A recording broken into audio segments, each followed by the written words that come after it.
네, 주안의 만나 6월 16일 수요일 묵상을 함께 나오도록 하겠습니다. 오늘 말씀은 잠언 24장 23절에서 34절 말씀으로요. 공정한 재판관이 되라 라고 하는 제목으로 함께 묵상을 나오도록 하겠습니다.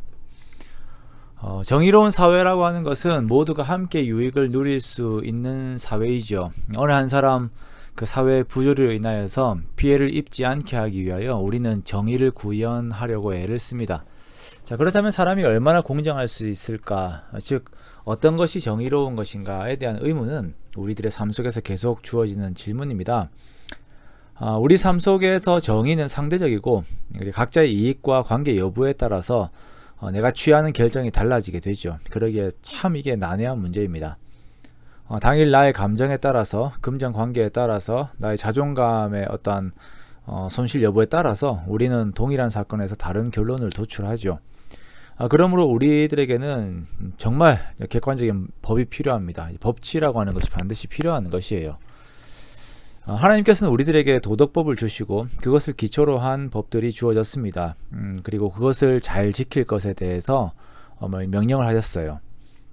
이 법을 지키고 또한 시행하는 데 있어서 반드시 필요한 것이 계속 말씀을 드리고 있는 공정입니다. 오늘 본문 23절부터 25절 말씀에 이것도 지혜로운 자들의 말씀이라 재판할 때에 낯을 보아주는 것이 옳지 못하느니라.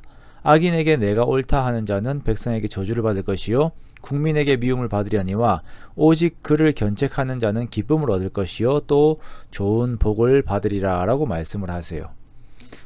한 상황을 두고 두 가지의 태도가 있습니다. 악인에게 옳다라고 하는 것과 악인을 견책하는 것이죠. 악인에게 옳다라고 하는 상황들을 보신 적 있으십니까? 악인이 행한 그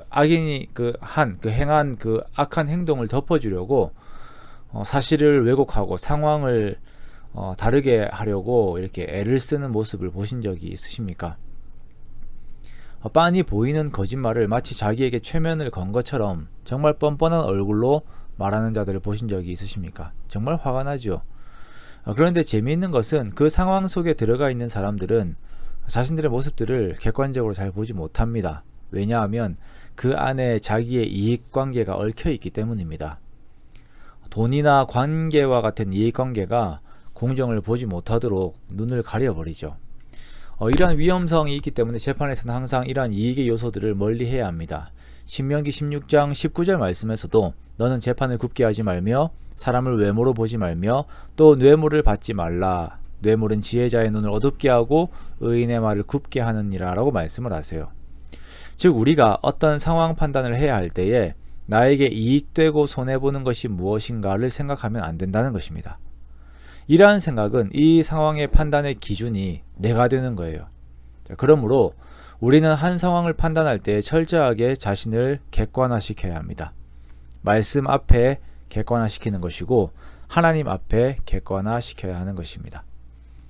이러한 재판의 공정성은 아주 단호합니다. 출애굽기 23장 6절 말씀에 너는 가난한 자의 송사라고 정의를 굽게 하지 말라 라고 말씀하세요. 즉 가난한 자들은 자신의 사정을 이유로 해서 그 죄를 이렇게 허용할 수가 없는 겁니다. 내가 경제적인 이득을 위해서든 아니면 내가 여러 가지 사정들을 핑계를 대는 것으로 인해서든 법의 그 적용 기준이 나 자신이 되어버리면 하나님 안에서 공의는 무너지게 되고 여기에는 반드시 선의의 피해자가 생기게 되는 것입니다. 그리고 만약 이것이 공동체 안의 문제라면 그리고 이것이 교회 안의 문제라면 예수 그리스도의 몸된 교회가 마치 살이 썩는 것처럼 부패하게 되는 결과를 가지게 되는 것입니다. 그러므로 우리가 더욱 주의해야 합니다.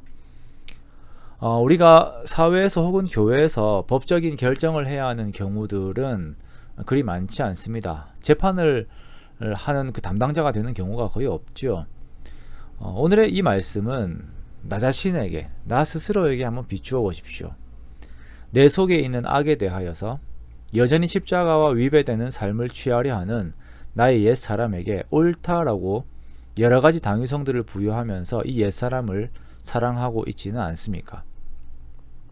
이를 견책하십시오. 시편 42편 43편에서 자신의 영혼을 객관화시키며 나의 영혼아 내가 어찌하여 낙심하여 어찌하여 내 속에서 불안해하는가 라고 소리치고 호통을 쳤던 다윗처럼 나의 옛사람의 불신앙과 불순종을 견책하십시오. 끊임없이 나를 하나님의 말씀 앞에 세우고 나를 비추십시오.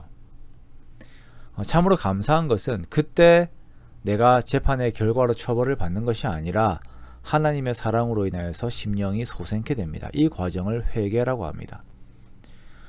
요즘 유행어가 있죠. 거친 생각과 불안한 눈빛.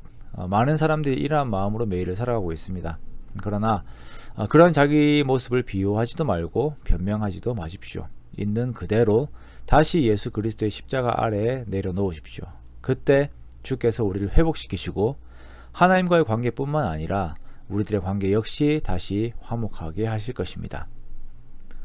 나라고 하는 자아의 공정한 재판관이 되어서 끊임없이 하나님 앞에서, 말씀 앞에서 성령님을 의지하며 성실하게 나를 비추는 저와 여러분 되시기를 주님의 이름으로 축원합니다.